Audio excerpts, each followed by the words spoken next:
They are all with me. Hi. I know one. Really? Yes. Do you think we are good students? Oh yes, better than I expected.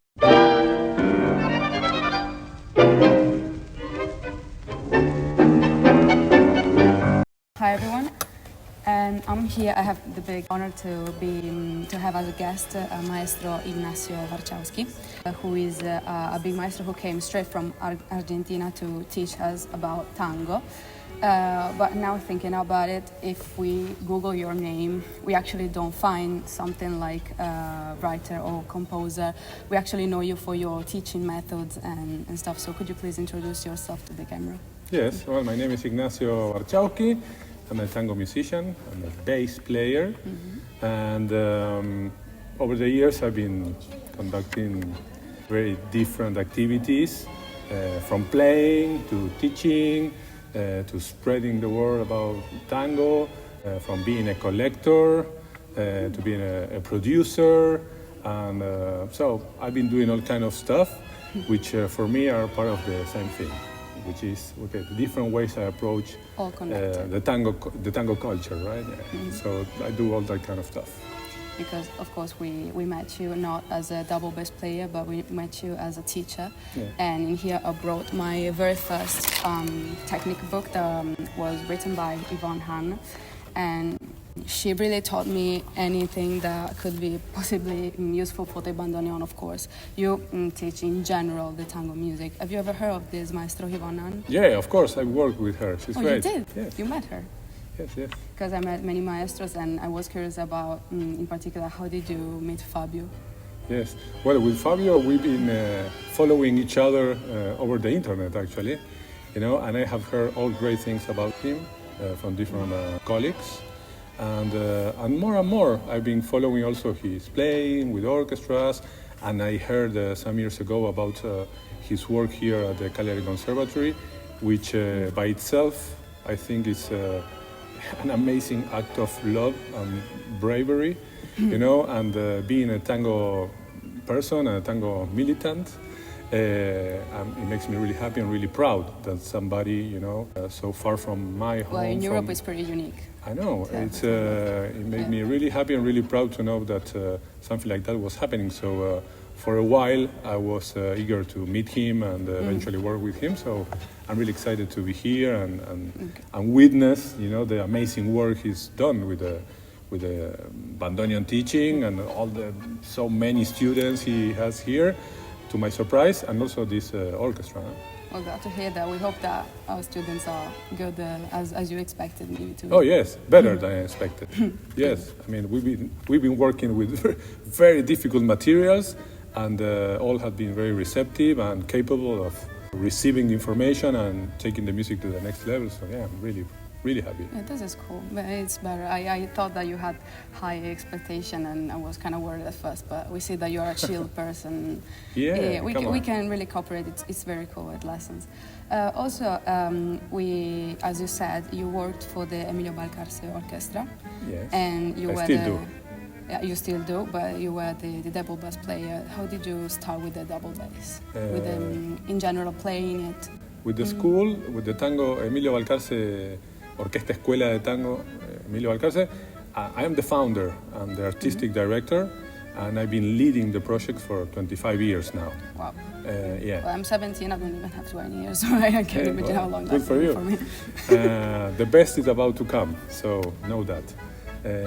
But with the school, yes, we've been, teaching like many generations already, over a quarter century, and it's always, an amazing work to do, and hand by hand with all maestros and teaching, new musicians how to play this music, how to approach this genre, this culture. But before that, I already played the double bass. I founded my own orchestra, El Arranque, and while I was still learning how to play bass and tango and already founded El Arranque, I had the dream that it will be a place where I could learn, and that's how I thought of it would be great to have a school orchestra where the young musicians can learn from the old guys that were there in the 40s and 50s, so we can receive, the information firsthand. So it took me a few years, but eventually I was able to get the funds from the Argentinian government, the Ministry of Culture.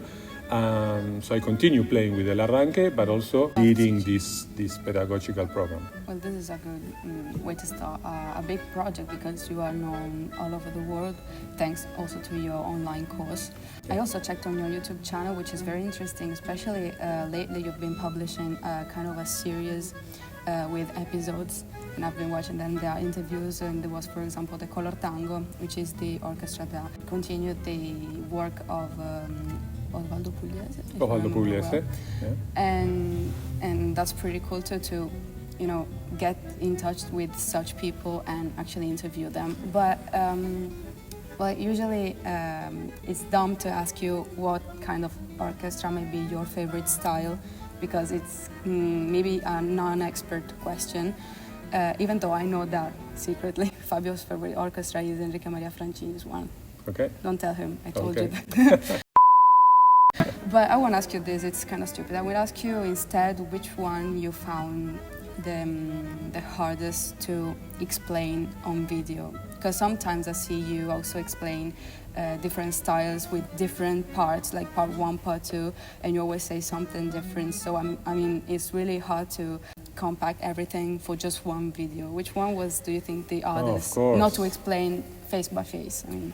Yeah, well, each tango orchestra, each tango style has its own, tricks and details and characteristics, and I would say that to really explain any of them into detail takes a lot of effort, a lot of time. You mentioned my online courses. I have a series of online courses in my website, and where I explain D'Arienzo, Di Sarli, Troilo, now Pugliese is about to be launched, and We have a preview, okay. Yeah, We by the end of this month. And all the courses I put together, they are not shorter than 6 or 7 hours. It takes that time to explain everything to the detail, right? You also have guests sometimes. And I have guests, and I have fellow musicians, and we show in the studio how that's played. And for every single detail I explain, we listen to at least 3 or 4 excerpts of historical audio to really make sense, out of it. So it takes a lot of time. But if you ask me what's the most difficult to explain, maybe Alfredo Gobi's orchestra is one of the most difficult, because all the details are really hidden, and also it's an orchestra that is a mix of many other orchestras.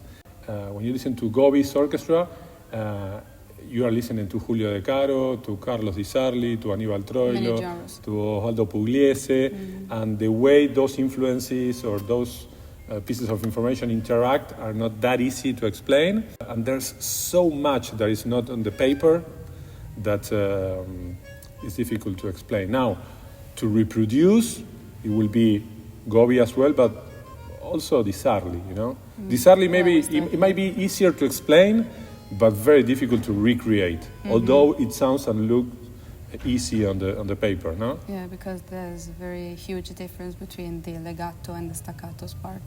The Yeah, rhythmic for instance. and the poetic. Yeah, and the piano role. The piano is so difficult to recreate, right? And also, when we're discussing all these styles, for those who are watching, you can understand that in this kind of music, specifically in orchestral tango music, there's a huge difference between what's on the music sheet and what actually sounds, like the difference between the what and the how.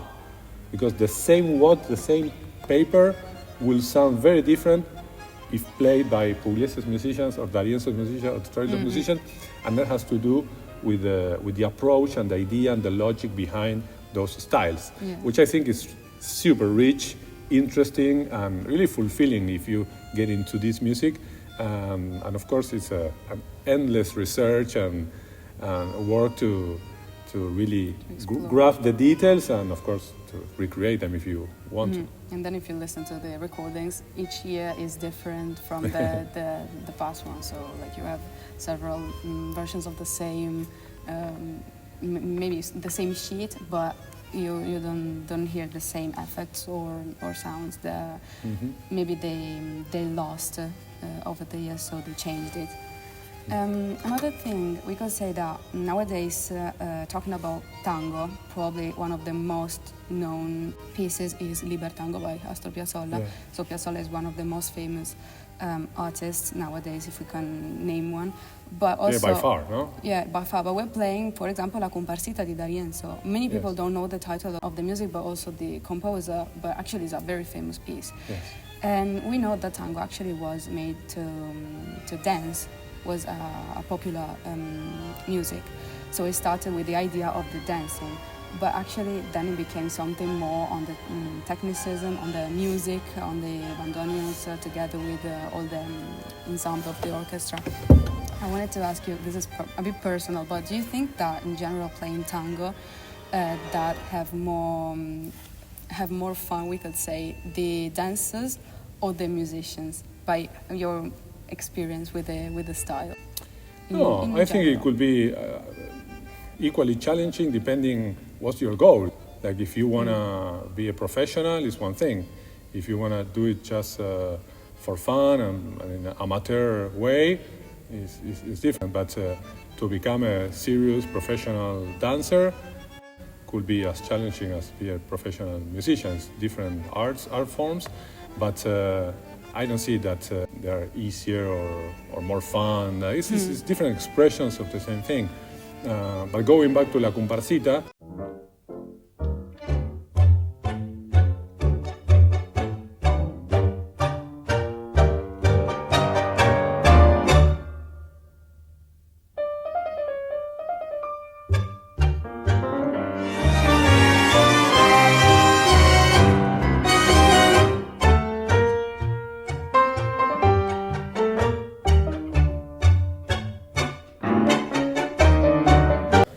always have to remember that it's a composition not by D'Arienzo but by Gerardo Matos Rodriguez, who was a Uruguayan composer who actually wrote that as a little march for the parade of a group of the carnivals, and it became a tango, and eventually D'Arienzo took it to the stratosphere as a super commercial hit, and that's the most known tango around the world, no?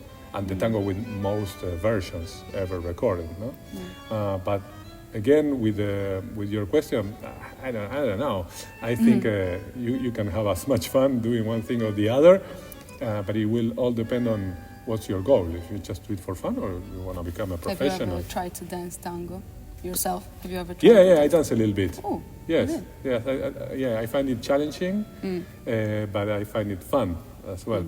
But sometimes it's difficult because I pretty much know all the music that sounds, in the milongas, or I know so much about tango recordings. I'm a collector myself, that I know what's going on. I know what's coming up, but I can't fully manage my body as I wish. You can follow as you wish. Yeah. So I'm learning. I'm a first stage learner. But I find it beautiful. When I see people that dance well, it's very inspiring. It's really such a beautiful art form. And when I dance myself with a partner I feel comfortable with, it's really nice as well. So we could say you have a very critical ear. You have this, what's going on, what's happening, you said, when you listen to a tango music. But this is a little curiosity about yourself. Do you have absolute ear? No. You don't have? No.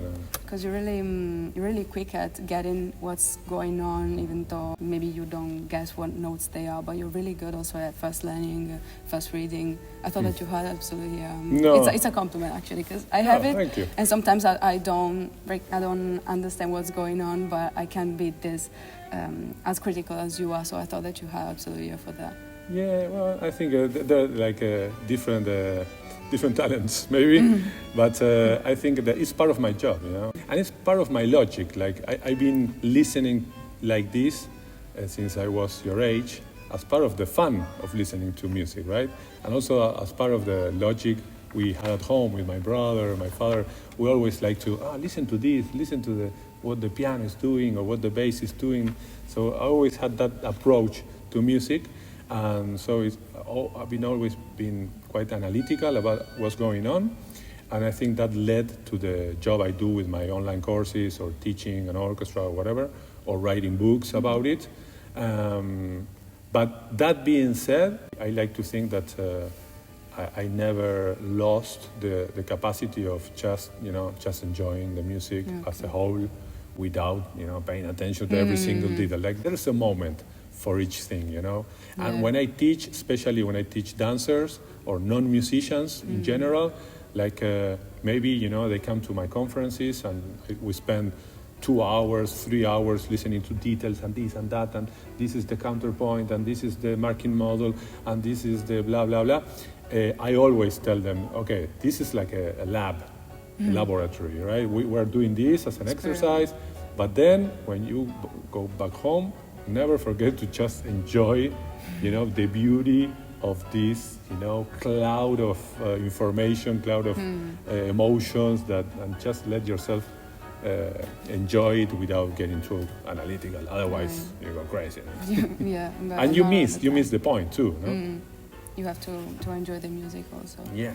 So you said you met a lot of people in the tango music. I mean, not only double bass player, but also many bandoneonists. Many, yes. And many maestros in general. Yes. But okay, this might sound dumb, but actually it's a curiosity I've always had. Have you ever met left-handed double bass player? I mean, do they exist? I know one. Really? Yes, Roberto Tormo. He's a left-handed bass player, and he's great. And he plays the keys with the right hand and the bow with the left, or? Yes. Okay, I don't know why I found it cool. I would actually like to see. Yes, he's in Buenos Aires now, but he lived in Paris for many years. And he studied with François Rabat, none less than that. He's a very good player. And he had devoted many years of his life to tango. Yeah. This is, sorry, it was my curiosity, because I've always thought, like, also violin, they always play on the left shoulder, but what if someone is left-handed and finds better with the right shoulder? I didn't know they actually switched. The last two questions. Sure.